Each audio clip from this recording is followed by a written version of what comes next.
It was a beautiful summer evening. Paul was happy. No more exams. College was finished. Now he needed a job.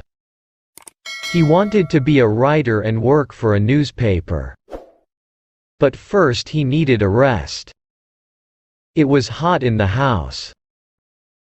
There was no wind. "I'll go for a walk," said Paul to himself. "I'll go down to the river." Paul lived in a small town and he was soon outside in the country. He walked near the river and watched the water birds. Suddenly he saw the girl. She was standing alone, looking into the water. She was young, and very beautiful. She had long dark hair, and she was wearing a pretty white dress. Paul went up to her. "Hello," he said. "What's your name?" "I'm Maria," she said, and she smiled at him. Paul and Maria talked for a long time. The sun went down. It was nearly dark. "I must go home," said Maria. "Where do you live?" asked Paul. "In the big white house on the hill," said Maria. "Where do you live?" "In the little brown house near the market," said Paul. They laughed. But Paul was sad. The house on the hill was big and important. Maria was rich, and he was poor. And Paul was in love. After that, Paul and Maria often met near the river. Maria always wore beautiful clothes. She always looked lovely. Paul thought about Maria all day and every day. One evening, Paul said, "Listen, Maria, I've written a poem about you." He took a piece of paper from his pocket and read the poem. "I met her in the evening by the riverside. Her dress was creamy white and her hair with ribbon tied. She turned and smiled at me, and I asked her for her name. Though I am young and poor, my love will stay the same." "You are wonderful, Paul," said Maria. "I love your poem." Paul took Maria's hand. He looked into her eyes.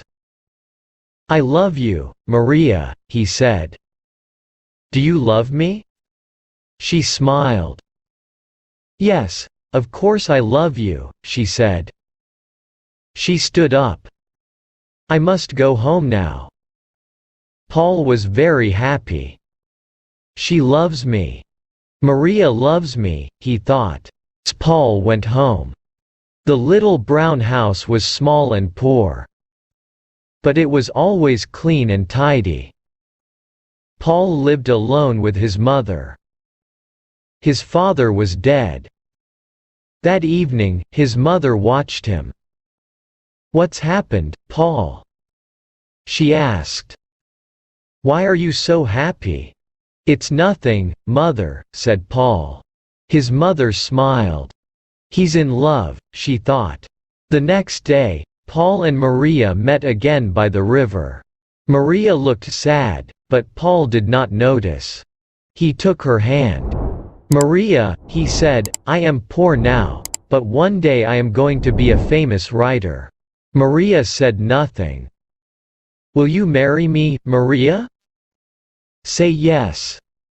We will be so happy, and—" He stopped. Maria looked at him for a moment. There were tears in her eyes. Slowly, she shook her head. Then she turned and ran away. "Maria!" shouted Paul. But Maria had gone.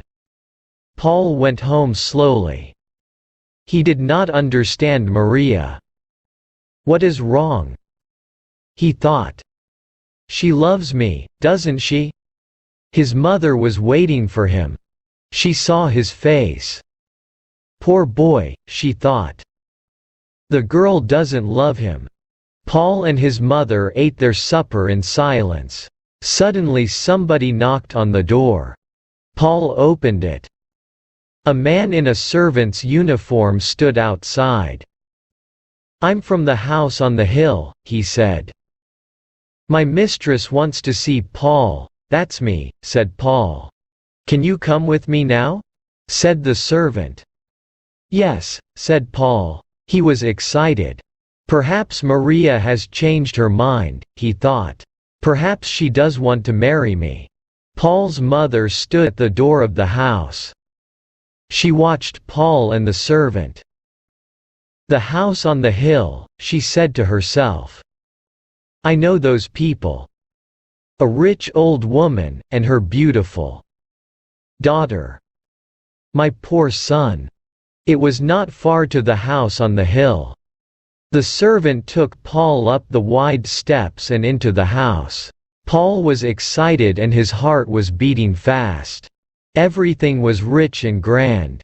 There were beautiful carpets, pictures and mirrors. Paul saw himself in a mirror. He looked terrible. This place was so rich, and he looked so poor. The servant opened a door. Paul went inside. An old lady was sitting in a big chair. Maria stood behind her. The old woman was ugly. Her eyes were small and cold, and her mouth was thin and hard.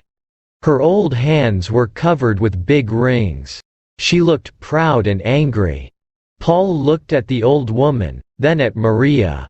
"What an ugly old woman," he thought. "Is she Maria's mother? So you want to marry my daughter?" The old woman said. Her voice was hard. Paul looked at her bravely. "Yes," he said. "I love Maria and I want to marry her." The old woman laughed. "You? A poor student. No money, no father, nothing. My daughter will never marry you." Paul said nothing. He looked at Maria. She did not look at him. "I am poor now," he said. "But one day I'll be a famous writer." The old woman laughed again. "No," she said. "My daughter is not for you. She is going to be married soon. You will never see her again." The old woman got up and left the room. Maria and Paul were alone. Paul looked at Maria, but she did not look at him. She stood still and did not say anything. Paul went up to her and put his arm round her. Maria moved away from him. "I'm sorry, Paul," said Maria. "My mother is right. I can't marry you. I don't want to be poor. I want money, and clothes, and a big car." "But you love me, Maria," said Paul. "And I love you." He did not understand her. He was angry. "Yes, I love you, Paul," said Maria. "But love isn't enough." She looked at him. Her face was sad. "I'm getting married in 2 weeks," she said. "Goodbye, Paul, I'm sorry." Paul left the big house, and ran down the hill to the river. He sat there for a long time. "Maria loves me. I know she loves me," he thought, "but she is marrying another man. She is marrying him for money. It's her mother. Maria is afraid of that ugly old woman. Oh Maria, Maria, what shall I do?" After a long time, Paul went home. There was a light in the window of the little house. The door was open. His mother was waiting for him. She looked at his face, then she put her arms round him. "They are bad people, my son," she said. "You must forget her." For many days, Paul did not see any of his friends. His mother was worried about him. He did not talk to her. He did not eat or sleep. He often went to the river and sat there alone. All the time he thought about Maria. One day he saw a headline in the newspaper, "Rich Man's Beautiful Bride." There was a picture of Maria and her husband. She was wearing a long white dress and a diamond necklace. Her husband was old and fat. Paul turned the newspaper over angrily. There was a large notice on the back page of the newspaper. It was an advertisement. Paul sat down and read the advertisement carefully. "This is my chance," he said to himself. "I'll write the story of Paul and Maria. and I'll win the competition. She'll read our story, and she'll be sorry." Paul was very busy now. Every day he got up early and worked at his story. His mother watched him. She was pleased. He was eating his food again. He was talking and smiling. Sometimes Paul felt pleased with his story. It was a good story. But sometimes it was difficult to write. He was unhappy and he wanted to stop writing, but he did not stop. At last, the story was finished. Paul read it to his mother. She was very pleased. "It's a good story, Paul," she said. "It's very good." Paul wrote the story out again carefully, and sent it to the newspaper. 2 weeks later, a letter came from the newspaper. Paul did not open it. He was too excited. He gave it to his mother. "You read it for me, Mother," he said. His mother opened the letter and read it. "Read it yourself," she said, and gave it to him. She was laughing and crying too. Paul read the letter. Paul jumped up. He danced round the kitchen and waved the letter from the newspaper. "I've won!" he shouted. "Mother, I've got the prize. I'll be a writer. We'll have some money at last. I'll buy you a new dress and some furniture for the house." He stopped. "Will Maria see my story in the paper?" he asked. His mother looked at him. She was not smiling now. "Do you still love that girl, Paul?" she asked. "Yes, Mother," said Paul, "I'll always love her." On Thursday, Paul went to the newspaper office. The manager was very friendly. "Your story is good," he said. "Very good indeed. Here is the prize money." He gave Paul an envelope. £500. Paul did not believe it. He thanked the manager and started to go. "Don't go," said the manager. "I want to talk to you. What's your job?" "I haven't got a job, sir," said Paul. "I want to be a writer." "Good," said the manager. "We need young men like you. Come and work on our newspaper." Paul was very surprised. "You want me? On your newspaper?" "Yes. Yes, of course I'll come," he said. Paul loved his work on the newspaper. He worked hard, but he did not forget Maria. One day, a reporter came into the office. "Listen everybody," he said. "Here's a story for the paper. Do you remember that beautiful girl, Maria, and her rich husband? There was a photograph of the wedding in our paper. She ran away from her husband last week." Everybody in the office stopped talking. This was news. Paul sat still. He felt cold. Maria left her husband. He thought, why? They were married only a few months ago. The reporter was still talking. "The girl's mother died last week," he said. "She heard the news and the shock killed her. That ugly old woman," thought Paul. "The mother was rich, wasn't she?" Somebody asked. "Oh yes, she was very rich," said the reporter. "Maria will have all her money, of course. And her husband gave her a lot of money, clothes, jewels, and a car. Maria is a very, very rich woman." "I don't like rich women," said another reporter. "Maria is rich," said Paul, "but she is also gentle and kind and—" He stopped. "Do you know Maria?" the reporter asked. "Yes," said Paul quietly, "I know Maria." "Well," said the reporter, "somebody must go to her mother's funeral. We need a report about it for the paper. Why don't you go, Paul?" Paul went to the funeral the next day. It was a long way to the church, but he walked. He wanted to think. "Maria loved me," he thought. "But she married another man. Why? Because she was afraid of her mother, but now, her mother is dead." Paul was happy and he was sad. He was at the church now. Crowds of people were there. It was a big funeral. There were many big, black cars outside the church. In the first one was the coffin. There were a lot of flowers on the coffin and on the roof of the car.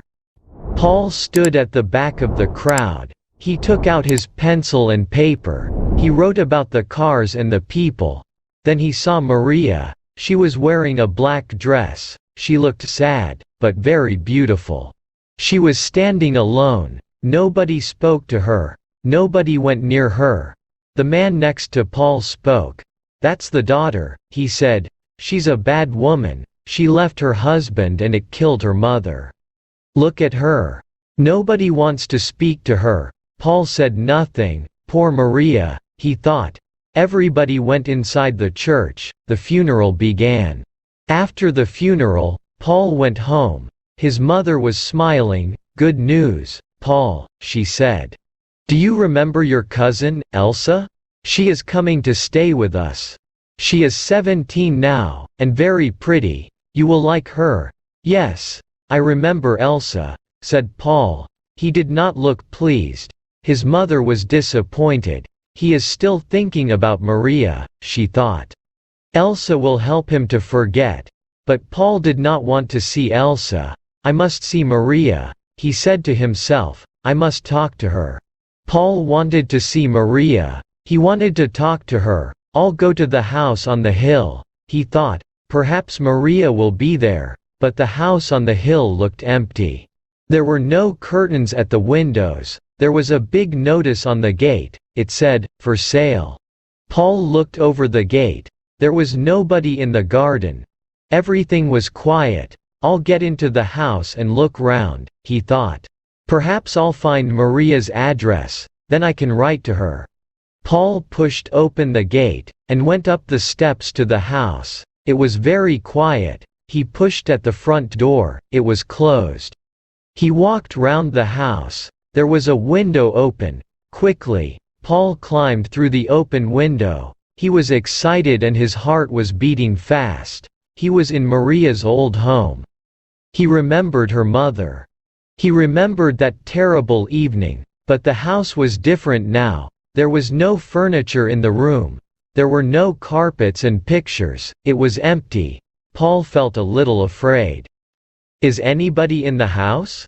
he thought. No, he did not hear anything. Quietly, Paul went to the door of the room and opened it. There was nobody there. He went from room to room.